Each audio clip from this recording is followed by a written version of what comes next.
Now, just how much do Mr. and Mrs. Crank really know about each other? And how much do Mr. and Mrs. Long really know about each other? Well, we're going to find some of that out a little bit more today. And Roy, would you tell our home audience about that first bet, please?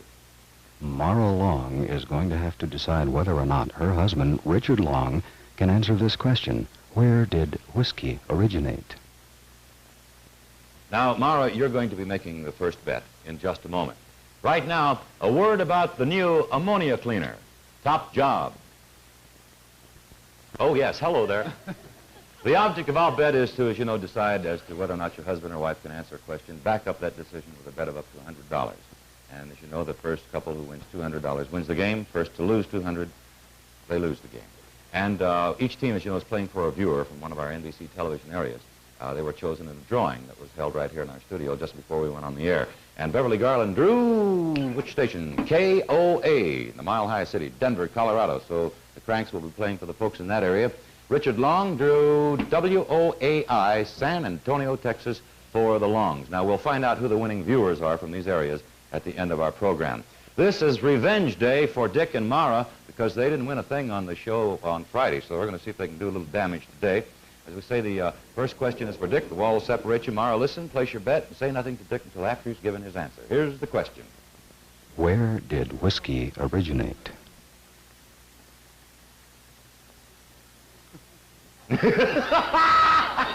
Please now, Mara, don't say anything.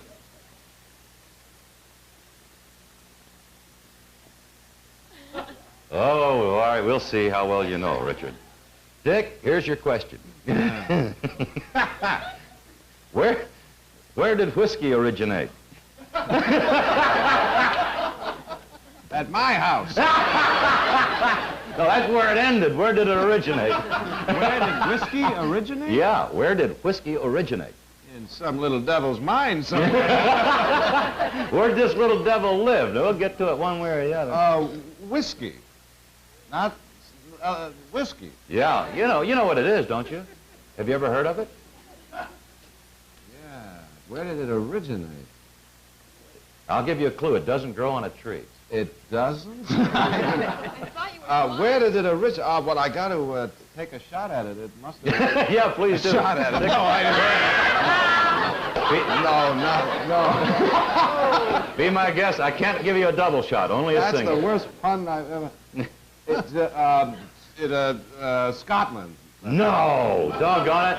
Ireland. Mara bet. Ireland. Yeah. Now, Mara bet $70 you'd know that, but you didn't. Listen, we got together last night. I told you everything I know. Took 3 minutes. Took 3 minutes. Took 3 minutes. We can't win, you know. Well, you're minus 70. That's too bad. All right, let's go to Phil and Beverly now. The first question's for Phil. Bev, let's listen in. Is it the male? Put that down. Sorry to interrupt you. All right. Is it the male or the female wasp that stings? I'm sorry, I didn't mean to frighten you, Bev, but I didn't want... Frighten me? Frightened her. Yes, it did.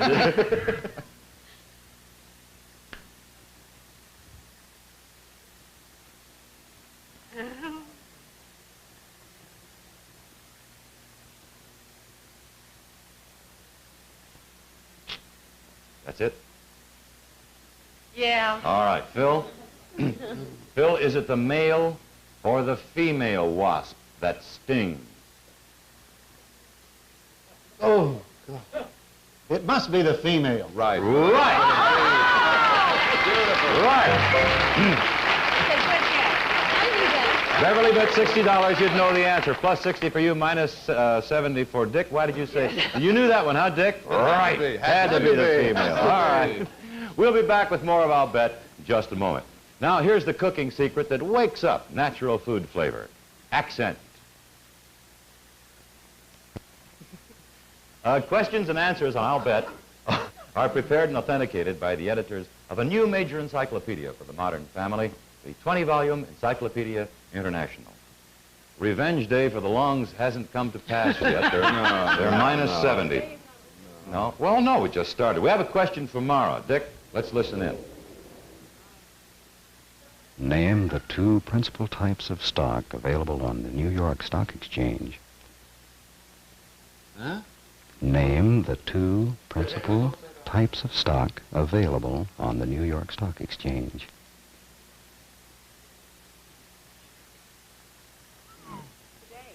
Today. You're minus 70, Dick. On the board. I mean, I don't care what you do here. All right. Mara. Mara, name the two principal types of stock available on the New York Stock Exchange. The two principal types of stock.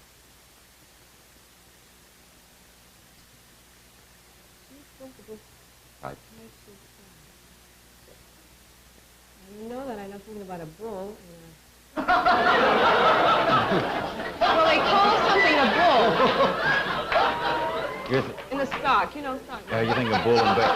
Yes, that's all I know about. Is that your answer, bull and bear?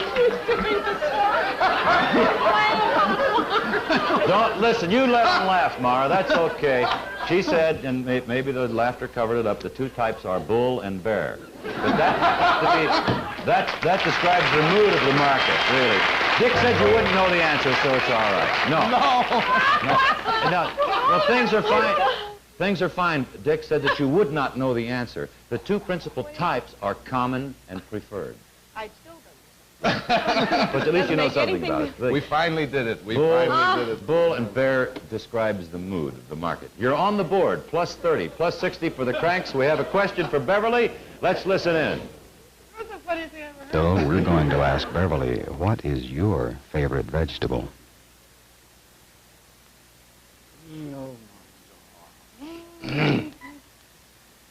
One nice thing about doing that, feels so good when you stop beating your head like that.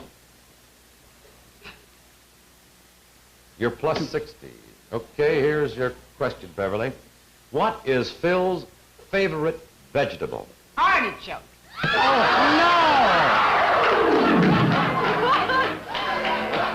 No, he told us spinach, and he bet 100. Spinach, we eat artichokes all the time. Hey, see? Like them. Well, now you know he can't stand artichokes. He loves spinach. Fillmore.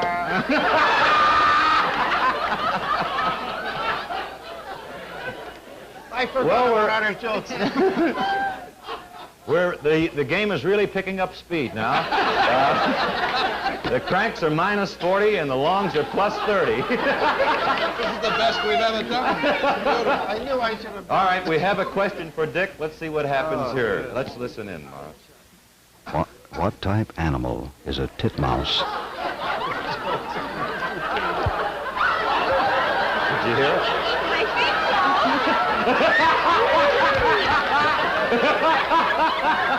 What is that?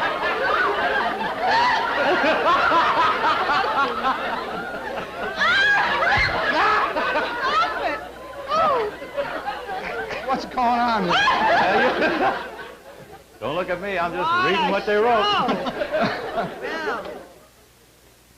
You are plus 30 on the board, Mara. You can bet any. All right. I don't care what the question is. I'm not going to answer it after all of that. I want it the other way. Well, all right, let's take another look at Mara's bet. She said she... Go to the right. I think she said she could change it? Yeah, change All right. All right. Okay, now we're all set. Dick? Yeah? What? It pains me, but what type animal is a titmouse?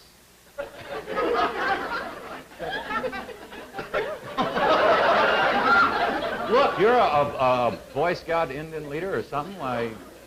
We don't teach them about things like that.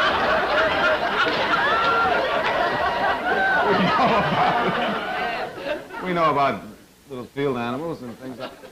What type animal is It's a it? titmouse. What type of animal? It's got to be an animal that,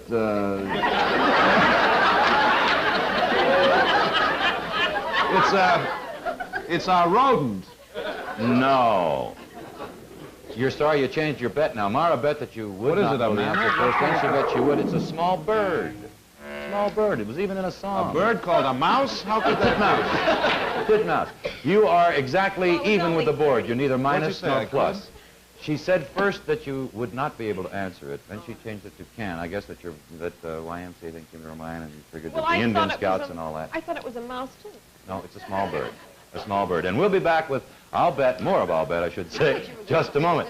Now, here's a simple magic trick that every woman should know about. Just one. Well, so far, the people in Denver owe us $40, but the folks in San Antonio are even with us. That's the score. The Longs, nothing. The Cranks, minus 40. We have a question for Phil. Beverly, let's listen in. Arnold Raymond Cream, Jr. was the oldest boxer ever to win a heavyweight championship. What was this boxer's professional name? That's the question we will ask Phil, Beverly. Now, you decide what he's going to do with it.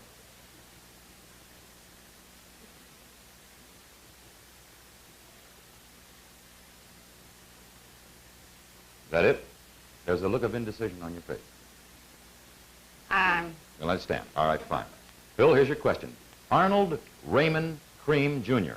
was the oldest boxer ever to win a heavyweight championship. What was this boxer's professional name? Once more, Jack. Arnold Raymond Cream, Jr.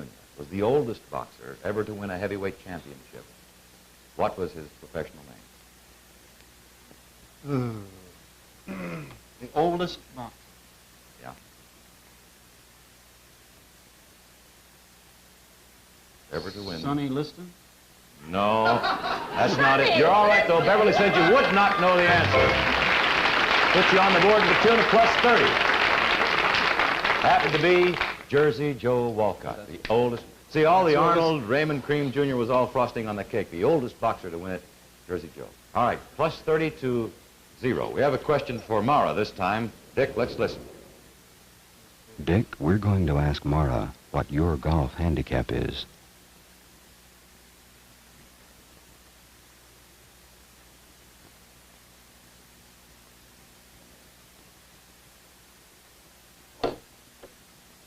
Okay. Mara, what is Dick's golf handicap?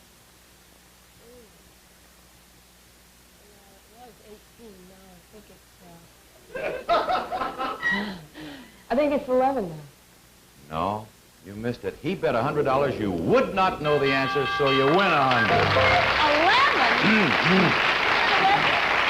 12. What do you mean it was 18? It wasn't 18. Wasn't it ever 18? Oh, well, maybe when I was 7 or 8 years old, it was 18. I remember one day I played with you down in the desert. It was about 108.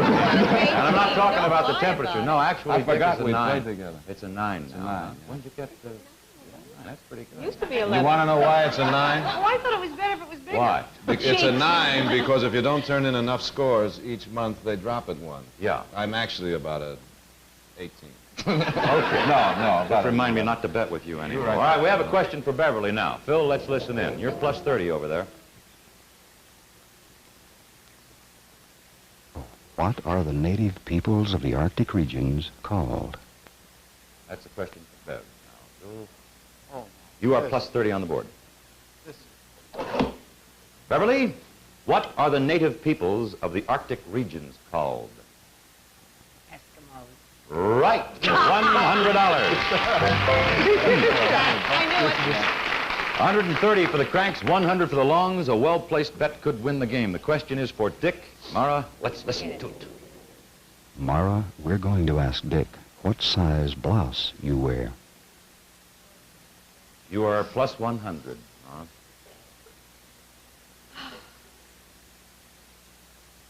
Very bad about this. Well, now, never mind. We just, well, who knows? We haven't seen ways on the bet. Lucky. Dick, what size blouse does Mara wear?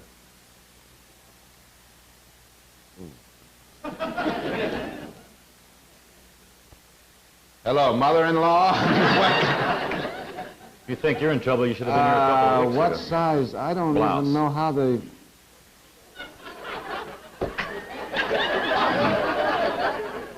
Well, they don't go by the neck size, do they? Here we are back to that mouse again. What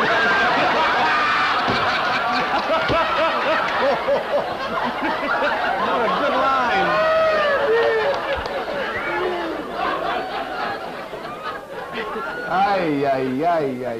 I would say medium. I cannot accept that as What an do you answer. mean They that's come in no size? individual sizes, Dick, and I'll give you a clue. It's a number. You have any idea? A number. Yeah, they don't come like men's T-shirts or something like that. I guess they don't. No. I wouldn't like to venture a guess. You want to pass? Don't say I'll average. say what? Well, I don't know how they run. Maybe a 12. That's just as wrong as medium. No, you. You had to go and ask me a question like that. No, I'm sorry. I'll tell you. So you better write this down. You know, it's handy to have for birthdays, Christmas, etc. She wears a 34, size 34. I only missed it by 100. That's all. Okay, the score is 60 for the Longs, 130 for the Cranks, and we'll be back with more of I'll Bet in just a moment. See, ever stop and think of how many things you can clean with a spot remover? Dick Long just said, did we lose again? Yeah, you did, Dick. You didn't win any money. However, somebody in the San Antonio area is going to take a trip to the city of their choice. Would you draw the card out, please? And we'll choose somebody who's been watching I over won't even be able to WOAI. Do this right. What? William J. Rott. R-O-T-T. Yes. Box 876, Carrizo Springs, Texas. Mr. Rott, congratulations. A trip to the city of your choice coming your way. All right, you were ahead at the end, Beverly and Phil, so you were awarded the $200. That means it'll go to somebody who's watching over KOA Denver. Who is it? Gladys McCombs, 6476 West 29th Avenue, Denver, Colorado. Congratulations, Gladys. $200 coming your way. These cards are going out. Be sure to send us correct ones. We'll see Beverly and Phil and Mara and Dick again tomorrow. We hope you'll join us, too. In the meantime, Jack Norris reminds you that if you think you really know your husband or wife, don't bet on it unless you're playing I'll Bet. See you tomorrow. I'll Bet is a Ralph Andrews, Bill Yeagerman production. If you would like to participate as a home contestant on I'll Bet, send a postcard with your name, address, and the call letters of the television station you are now watching to I'll Bet, Hollywood 51, California. Home contestants will be picked at random by areas in a drawing by our guest stars. This program was pre-recorded. Produced in color in association with the NBC Television Network.